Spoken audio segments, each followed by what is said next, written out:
If you guys would like to buy coins, you can go to MMOXP.com. There will be a link in the description. They are the cheapest and safest option. You can use my code JFC at checkout for a 5% discount. Well, I've had some requests to do a settings type video and kind of go through all of them. And because I've messed with settings so much over the years, I think there are a few settings that you might sleep on that can be very important, actually. So I just literally want to go down the list and talk about what settings I have and why I have them and kind of go through the nuances of each one, because there's certain settings that can be preferential, right? It can be up to you, or there's certain settings I think you need to have a certain way. And you always want to give yourself the best chance to win, right? Fulfill your full potential. So you might as well get your settings right, or at least get the ones that you know you need, or things like that. So, okay, thanks for being here on the second channel, by the way. Subscribe if you're new, and let's just begin with obviously the preset. Competitive is forced on in Rivals and Champs, so you're gonna need that on, obviously, which turns off these two settings here. And then there's shot assistance. This is one of the bigger sort of preferential settings, actually. You have assisted, you have manual, which we don't want to do, and you have precision. Precision shooting is definitely one of those settings that some people will die on the hill that it's way better, and some people say that no, you're missing some really easy chances sometimes. And my thoughts on it are this, that I leave it unassisted right now. This is one of those that you can just try and see what you like. With precision shooting, you basically need to be aware that there will be some shots that you take that, say, you just don't have the time to perfectly aim it correctly.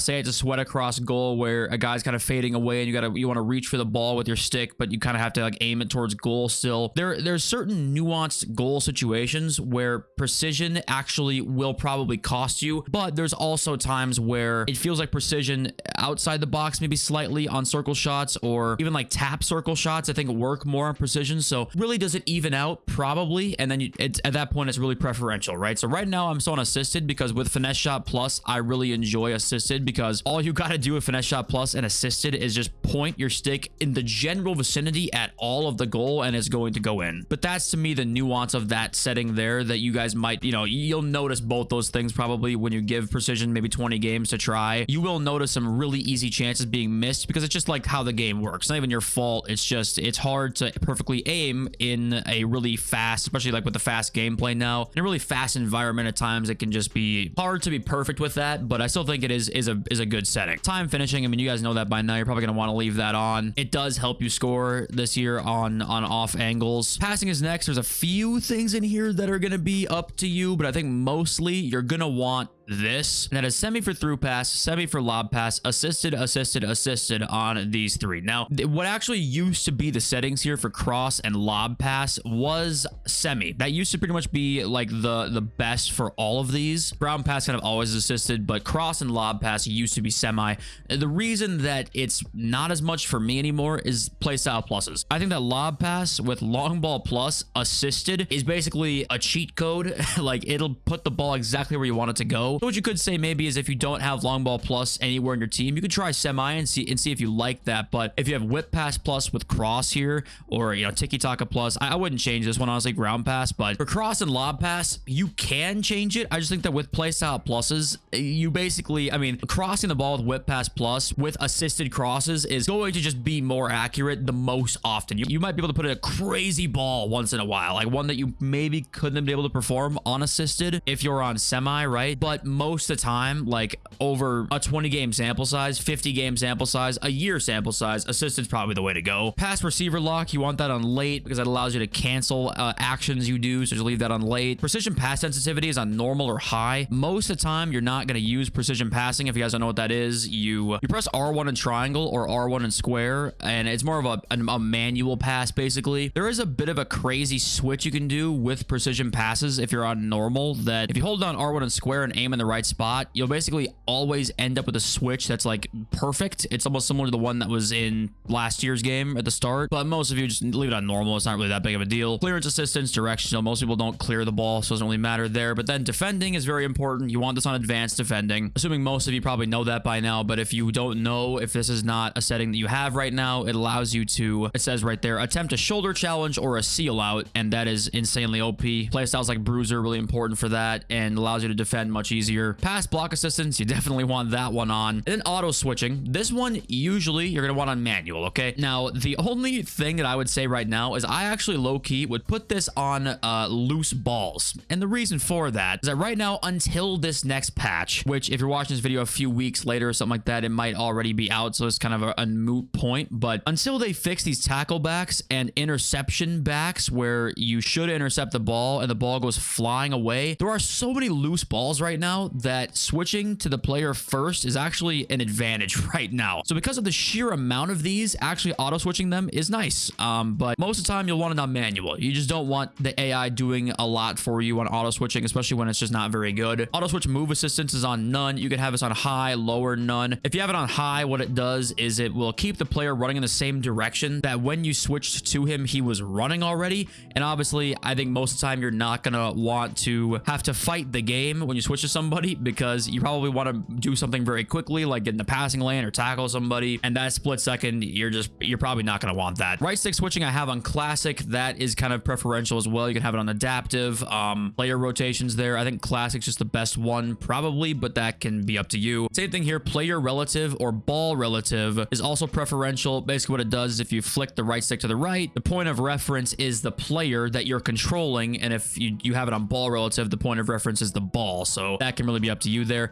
This is a setting that resets constantly. Okay, giant, warning here. This is a very important setting. Right stick switching sensitivity. You want this on 0. I guarantee you many people's problems with right stick switching in this game come from the fact that it's like on 5 or something like that. Having this on 5 or above, you just turn the game off. You can't switch, okay? Why it's default on 4, I don't know. If it's some sort of like delay compensation, lag compensation that they have on here, but 0, it makes your right stick switching so much better. Next player switching is classic, goal side and closest to ball. It kind of explains that on the right side there. Some people like closest to ball. It's just a little confusing to me. I have it on classic. I've had that on there since there was a new setting many years ago. Reaction time calibration. What this basically does is when you are defending, there's always a player you're controlling and then somebody else that has a little bit of an indicator over their head that that's the player if you press L1 that you will switch to, right? The reason this setting exists is basically if you have this off, you will see the indicator move very, very quickly at times. Like if there's a quick passing play the opponent makes, that next player indicator is going to be like flying all around. And it's hard to like try and switch to the player you wanted to maybe in that case. Like you can't see and like consciously pick a player because the indicator is moving so fast, right? It's a very niche sort of problem, but having this on basically makes it so that that next player indicator only goes so fast. So there's always a time to like manually or consciously be like, yes, I want to switch to that player. It has the indicator over his head and allows you to do that. I don't know if that made any sense at all, but basically all that said, it's not really that important, honestly. It's rarely where a player comes in and just ticky-taka your shit and you can't really even see where the next player indicator is. So I mean, you can leave it on if you want to, leave it off, doesn't really matter, honestly. It's not super important, so you can just see what you want there. Player lock definitely want on because that's a very important setting if you want to try and learn player locks. R3 L3 at the same time, definitely try and learn that. Save assistance is only if you're controlling the keeper, so don't worry about that. Analog sprint, most of you know this by now. It's like one of the most important settings here. Definitely have it off because if you don't know what analog sprint even does, if you're not holding down R2 and L2 all the way, your players won't sprint all the way. So if you have a controller that's like slightly fucked up and say, there's things like stick drift. Well, there's also things like when you hold down the R2 button all the way, you're like 97% holding it down and that's the max you can go. Well, guess what? You're now not sprinting as fast as you could be on FIFA because this bullshit setting. So, okay, game settings doesn't really matter too much. Half length. This actually does change the offline draft length, by the way, if you guys want to change that. None of the stuff really matters for Ultimate Team there. But then cameras. This is a very, very important piece to this because there's a few cameras I like the most. You got co-op, which you can kind of see down in the bottom. My fat head's blocking some of it, I think. But co-op and telebroadcast are the two that I think are the best. Telebroadcast, height 20, zoom 0. And I have co-op, height 20, zoom 10. I switch between those two. The camera angle is so much more important than some people realize, honestly. It will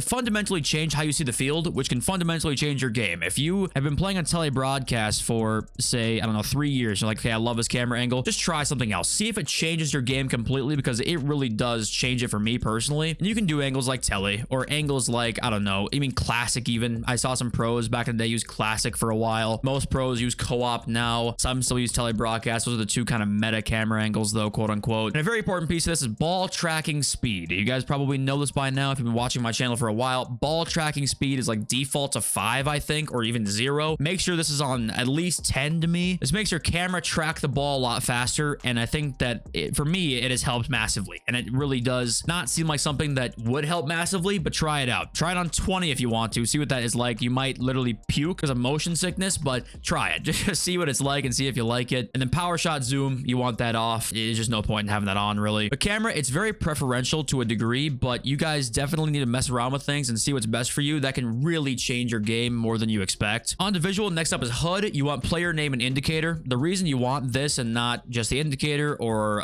the player name bar, which is just on the bottom, player name and indicator is a must, because this allows you to quickly see who your opponent is using, right? If you're defending a ball in the box and they've got Mo Salah, the second his name pops up over his head, you know to read his left foot, right? That's a very important piece of this. If you know players' strong feet, it allows you to instantly read that the moment that their name pops up, and that's a very underrated part of defending to me. Is not just the setting itself, of course, but like reading somebody's strong foot is a very important piece of that, and this helps a lot with that. Player indicator is player name. Player indicator size, just default large or small. You can change it to whatever you want to, doesn't really matter. Indicator fade, sure, doesn't matter. Teammate contain indicator, you want that one on for sure. Communication system is in pro clubs and rush. Playstyle plus overhead indicators, you can leave this on or off. This was causing like PC frame drops, I want to say, last year. That might have been fixed this year, I don't know, but I know that was a problem, but just leave it on in my opinion. Next, player switch indicator, definitely want that one on. Player based difficulty indicator is just in offline game modes. Hold to skip, sure. Celebration camera focus, this allows you to not see the other team celebrating, so if you want user controlled team, then you will only see your team. Helps with some toxicity if you don't like to see that. Precision pass and shot visuals, I don't do this myself really that often, so I just leave it on. I don't do it anyway, but you can turn it off if you want to. Radar is very important actually. You definitely at times want to use your radar, especially with like the pressing being crazy. If you use telebroadcast too, using your radar is actually somewhat useful. You might think 3D is better, but 2D is definitely the move. It allows you to, just in my opinion, better see the radar and then change the colors yourself to whatever you want to. Blue and red's pretty contrasting to me. The rest of the settings down here, like what's even interesting at this point, connection monitoring,